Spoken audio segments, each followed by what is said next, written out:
দেখুন।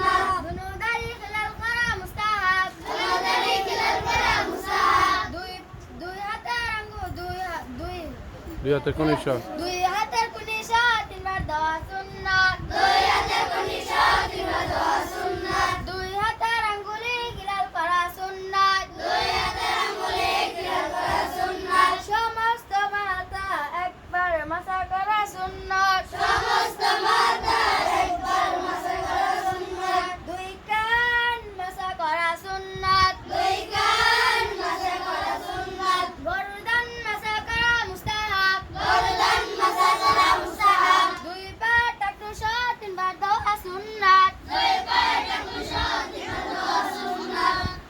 দুই পায়ের আঙ্গুলে হিলাল করা সুন্নাত। দুই পায়ের আঙ্গুলে হিলাল করা সুন্নাত।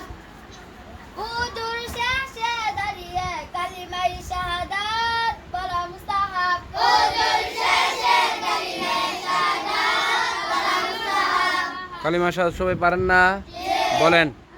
আশহাদু আল্লা ইলাহা ইল্লাল্লাহু ওয়া আশহাদু আন্না মুহাম্মাদান আবদুহু ওয়া রাসূলুহু।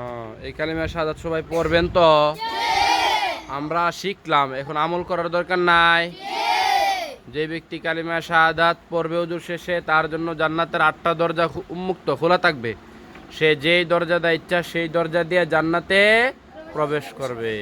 তোমরা কি চাও জান্নাতে যাইতা? এই জন্য আজকে কালিমা শাহাদাত শিখছো, হয় কালিমা শাহাদাত পড়বা ওযু শেষে। মনে থাকবো? সবার মনে থাকবো নি?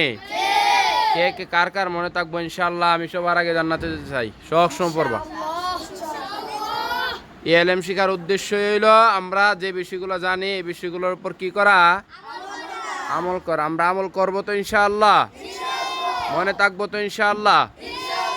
হ্যাঁ, ঠিক আছে। হাত নামাও।